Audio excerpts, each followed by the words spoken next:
wait a sec. There we go.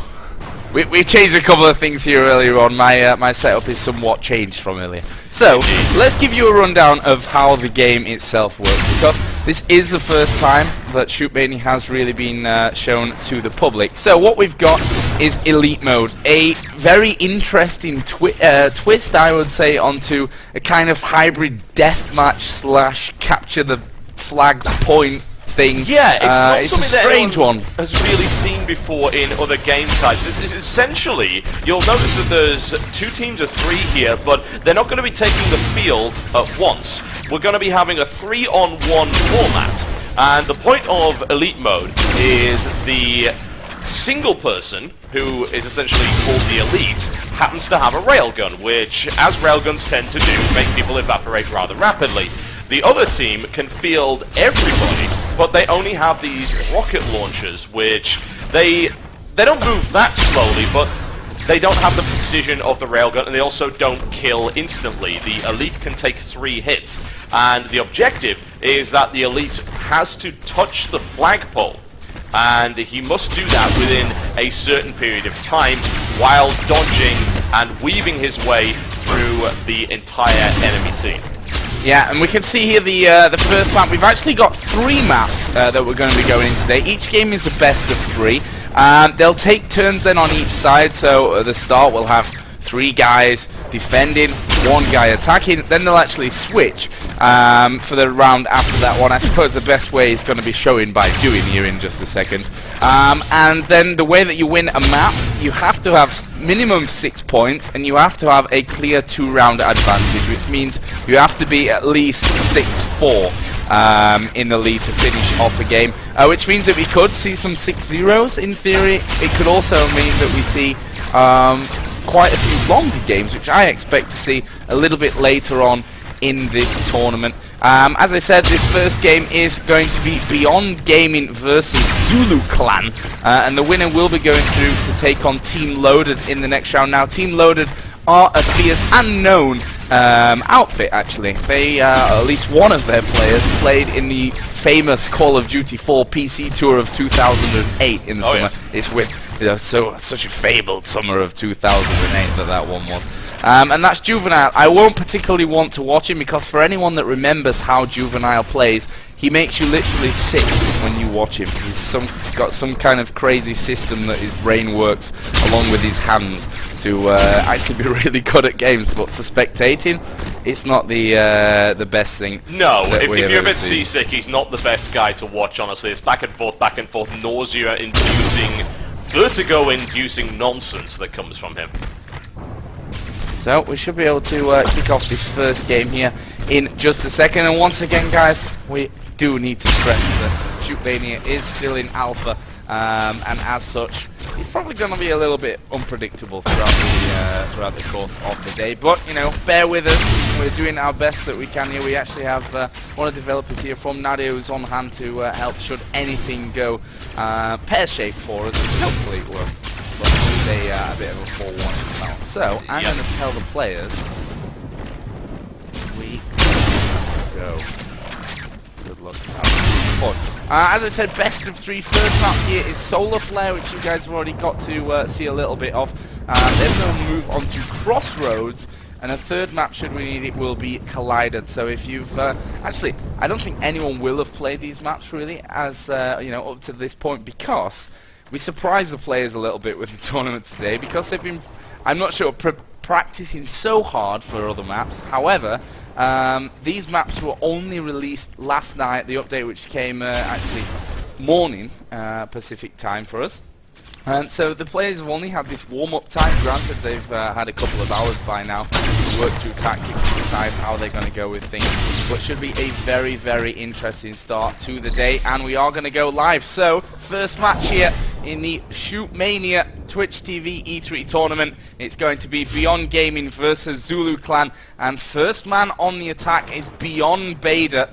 And how is he going to go into this one? This is where we're going to, you know, try and break things down a little bit, you know, and give you an idea of how this one is going to go. So Beyond Bader is actually the only man alive on the attacking side. As we said, 3 versus 1 is the situation that he's going to be coming into. But as He's going to be trying to avoid as many of those rocket shots as possible. Now, you may notice there's a timer at the top here. This is going to give you an indication of when the flag will be available for capture. There's only a 15-second window. Already an engagement going off, taking one hit on his armor. He can only take 3 before he goes down, sprinting his way into the tunnel. 10 seconds now before the flag pillar activates, and they'll have 15 seconds to get in contact with that flag pillar. And we can see the 1 second is now up, and that ball can be captured. So now all he has to do is basically touch it. He's going to have 3 guys there, and as soon as he comes over the wall, he's smashed to the ground there with the rockets, and that will give us a 1-0 lead for Zulu Gaming. A fantastic start from them, and this is one of the things that you've got to weigh up. Do you go aggressive? Probably not. The fact is that your opponent's got that railgun. If you step out in the open, he's probably going to take your head off along with it. That's why we'll see a lot of people sitting defensively. There's the exact reason why you probably don't want to go offensive, as he gets taken down with 2. Crippler and Beyond Beta are now dead. So he's got 20 seconds now to get in contact with the flag. He's only got a single opponent. He could take them all out here, which, needless to say, would make touching that flag just a little bit easier. Goes for it, misses the rail right now. Try to recharge that. A volley of rockets coming in here from the Beyond team player, missing every single one of them thus far. There's another missed rail as well. Punishing here. 2 more seconds to go before he can actually get in contact with the flag. Goes for the run right now, and there is the touch, and he needs to grab it. He's got it, and 2-0 now for the red team. Yeah, and just showing a different style here, both of these teams, in terms of their defense. Aggressive style from Beyond on the defensive side. Was it the best idea? Didn't look that way. Let's see what Snickly Fritz, awesome nickname. I'll just throw that one out there. Fritz, I like that. That's a stylish name. That's designed to screw over casters, and I can respect that. And actually, we saw that DMP actually starting to work his way out. And those small crosses that you can see on the map, by the way, if you press E, they're basically a warning that you can throw out to your teammates if you spot your opponent. And there we are. Snickly Fritz is going to spot DMP for the first time. And actually, he's going fairly aggressive onto his position. So far, Snickly Fritz not quite able to land the shots that he needed. He still has those 3 points, though, in terms of his health and armor, and that means that, you know, he's got a fair bit of time. He's got 1 second now until that goal is now capturable, and then 15 seconds to actually get in and pick up that objective. That's plenty of time still, and actually he's going to run straight in there. He's going to get the shot off. Is he going to get in on the flag, though? And he was straight in, and that's one thing you've always got to get into consideration, is when you're defending 1 versus 1 and they run straight towards the flag, do you spam rockets at them, or do you wait? Do you carefully time those rockets? So that's something that you've really got to consider. You've got to be fast, you've got to be perfectly in your aim if you're going to throw them all out there. By the way, something that we didn't mention just as yet, with the rockets you actually have infinite amount, but they recharge, so you can have a maximum of 4, which you can throw out in a big volley at once, or you can obviously time them, and they do recharge, albeit a little bit slowly. Yeah, we've got Seek already once again demonstrating that aggressive style. He's picked off 1 already, goes for the second, miss on the rail here, but he's still got full health. 10 seconds more before the capture point will be enabled. Only 2 of Beyond Gaming available to actually defend against it. Can they actually hit? Once again with a miss on the rocket here. Volley going off and not able to connect with any of them. There's a hit and the cleanup here from Seek, and once again a quick pickup for the red team. Yeah, 3-1. Obviously, that last round was the only thing that's really been coming against them up to now. Let's see then if they can finally bring one back. This time it's going to be Crippler. Obviously, 3-1 behind currently are Beyond. Yeah, we've seen a really cautious style here from Beyond Gaming up to this point. Zulu have been going hyper-aggressive all the time, whereas Crippler dashing now through the tunnel to try and get a bit of a sneakier approach on this. But if Zulu Gaming decide just to sit there on the defensive and wait for him, the chances are they might be able to take him out. Looks like Nate Dogg's already got a hit on him already. Crippler trying for the snipe, doesn't actually get the hit. Second hit going on already here by Zulu, and down he goes. Crippler out, and 4-1 right now for Zulu.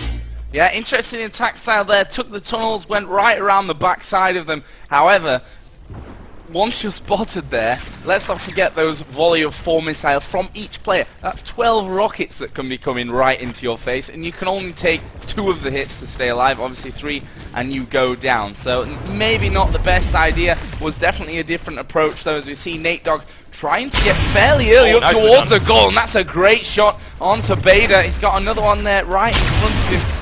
Hiding a little bit behind that defensive structure there. Crippler actually still off towards the side, but only 2 men left to find here for Nate Dogg, and still 10 seconds until he can actually move in there and pick up this capture point, and that's something you don't want to do. Get too much airtime against someone that's effectively got a one-hit railgun, and there is the second kill for him. There we go. Goal is now open. He can move in and take this flag, and here he is going to move straight in there. Doesn't even need to pick it up. He's just going to get the kill. 3 out of 3 for that round by Nate, and now it's Bader to save them. If Zulu actually successfully defend this time, they will win match number 1. Yep, that would take them to the 6 point that they need, and they've certainly got the lead in this one. Zulu doing incredibly well up to this point, and I'm interested to see whether Bader can actually pull this off once again, playing with that more defensive style, not getting so close, and runs right into the force field. Oh dear, Beyond Gaming, not a good start for them whatsoever. That's Zulu Gaming winning the map 6 games to 1. Very convincing. Yeah, that was something that Bader, I'm not sure if he quite knew where his footing was. Apparently not. If you fall into the water basically is what it is, or certainly what it looks like, you die instantly. Yep. Which is what happened there. Not good. So we are going to be moving in to the second map, which will be Crossroads. Now this one is a little bit bigger of a map, and hopefully we actually get to drop in here in just a second. Let's just take you a little bit through the tournament, because I saw a couple of questions in chat there. What's the system? It's going to be a double elimination best of 3 bracket. So if you lose here in the upper bracket, you've still got time down in the lower bracket to get things going, and the players just asking, warm up or can we go straight away? Well, that's really going to be their choice. So Crossroads, as I said, a bit bigger of a map. Actually, the goal I'm going to show you here is so very dangerous if you end up falling in. You can see it there. The goal is surrounded basically by 3 entrances to the underground tunnels. Now, as we saw there from Bader in that last one, when you're in the midst of a fight, it's fairly easily done to kind of step a little bit too far to the left, to the right. In that, around that goal, it's a lot more easily done, let's say. Yeah, there's an interesting map to look at here, and I think what we've seen in the previous map as well is it's so very easy to actually get trapped in an area where a volley of rockets is going to hit you, and Beyond Gaming suffered that time and time again with the sneakier approach actually costing them. As soon as their player was located, a volley of rockets went in their direction, and they simply had no room to maneuver. We've actually just got one guy who had a bit of a freeze, so he should be back here in just a second.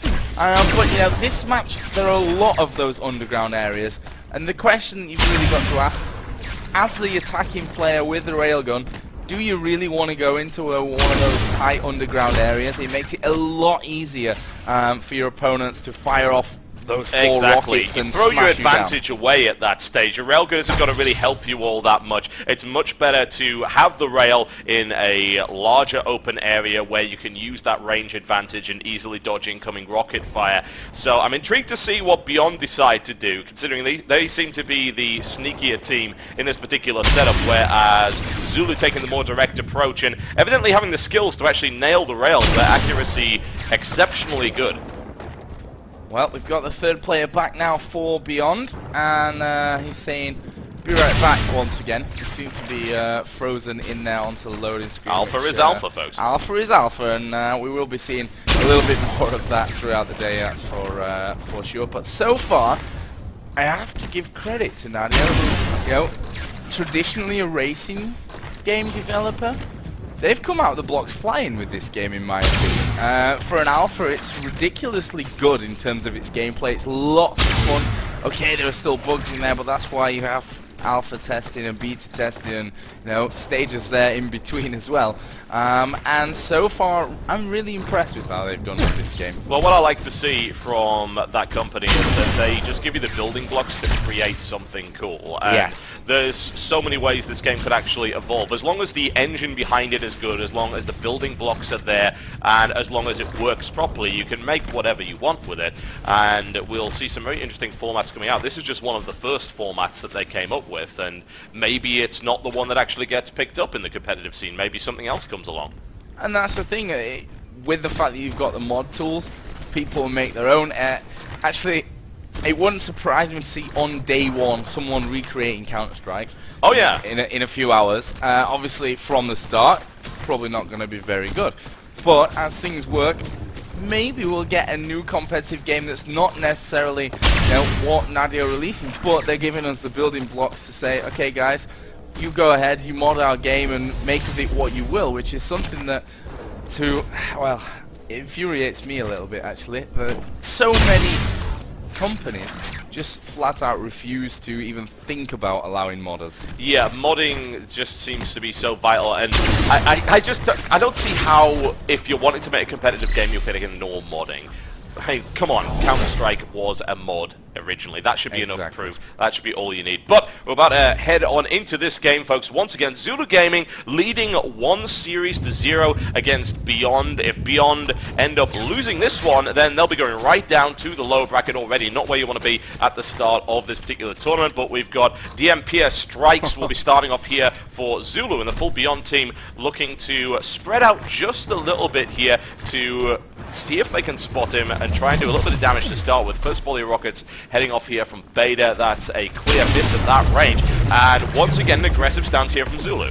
Yeah, and I should explain the fences that we've got as well popping up now in this map of Crossroads a little bit more than previously. You can't actually shoot through them, so they're a great position to get behind, to defend, to hide, and also be safe in the knowledge knowing that that railgun can't pierce your face. Basically, there's the first kill though from DMP. He has been hit down to 2, but look at that, they've left it completely open, well, defending from the high ground. Not a great start once again for Beyond. Unfortunately not. Beyond Gaming didn't seem to quite get the hang of this map. Admittedly, they haven't really seen it all that much. They've only done a little bit of warm-up on it. Zulu once again dominating, and now it's Snickle Fritz's turn to try and pull one back here for Beyond Gaming. Is he going to go for the tunnels? No, he decides not to do that. Interestingly enough, considering that's the kind of thing we've been seeing from Beyond Gaming thus far in this tournament, trying to get a snipe off, hasn't really been nailing those rails. Accuracy rating for Beyond has not been so great thus far. Yep, and actually he had DMP coming in towards the backside of him there. He's going to spot him as he goes down into the tunnels. We've talked about these tunnels before.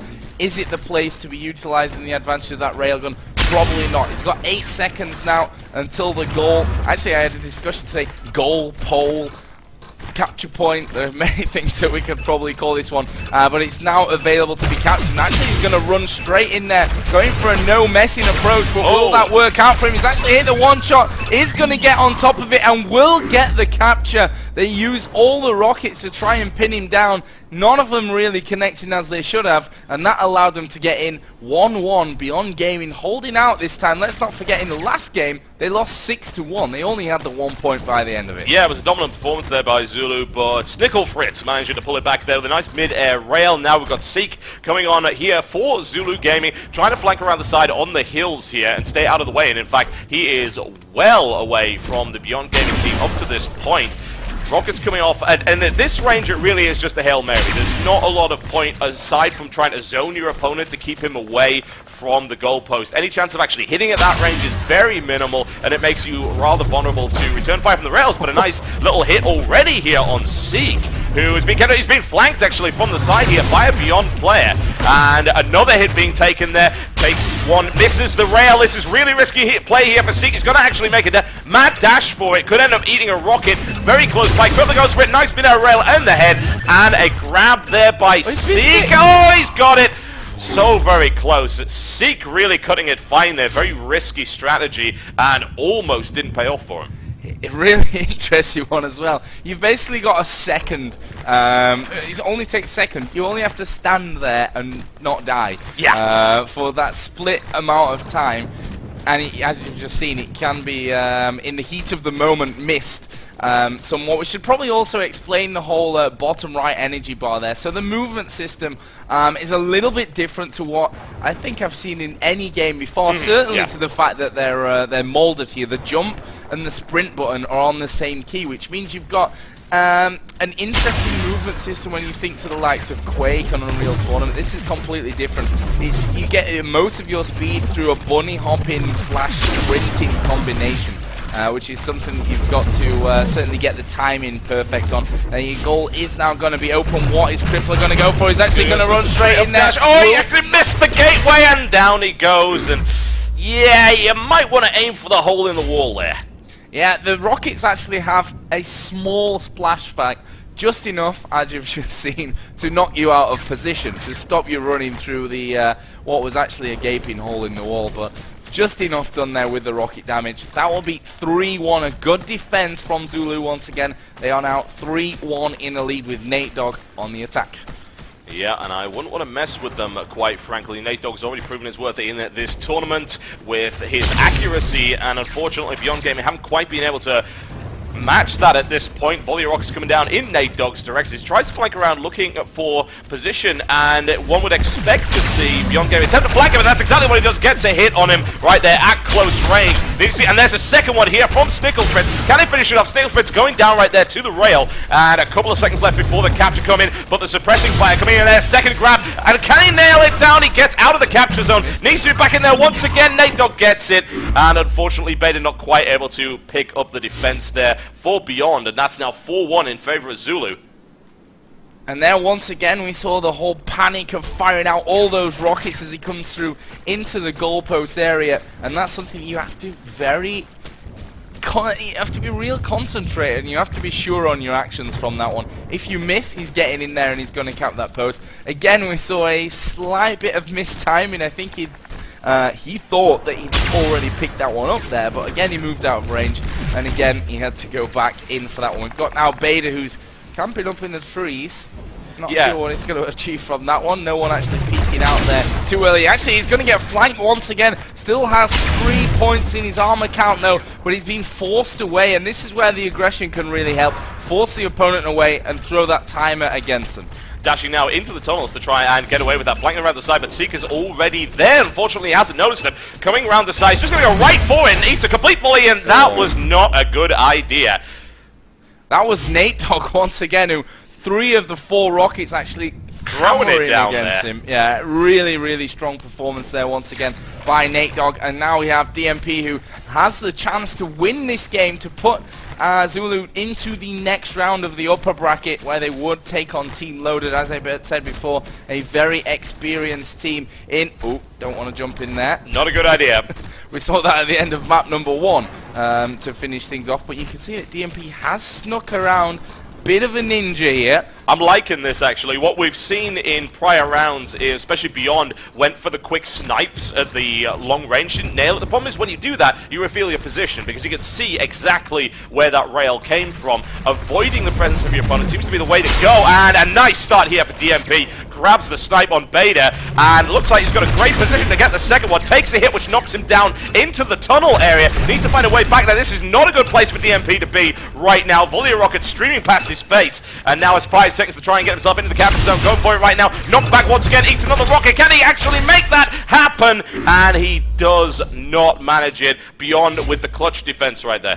Holding on just about to this game. 5-2 they're now behind. Let's not forget they need a clear 2-round victory. So up till this point, Beyond need to make it at least 5-5. Otherwise this game is going to be going away from them. We're on board with Snicklefritz, who of course at the end of last game did do too perfectly well, and they're going to rush straight into him. He's lost 1 point already, can't quite find the aim that he needs. However, it seems that he's got himself out of any real danger. Going to go darting down into that lower tunnel area, and there's a great shot onto DMP to bring him back to a 2-on-1. The question is, can he find the next 2? He's got 12 seconds until that goal is capturable, and he is making his way down the backside of the map. They're going to know his position now. Seek was actually on top of the wall, and that goal here in a split second is going to be ready. Actually got the second kill in there as well. He's only got 1 point of armor though. The 4 rockets come in. He's fell down, and this is what we talked about. So dangerous, and there's the rocket,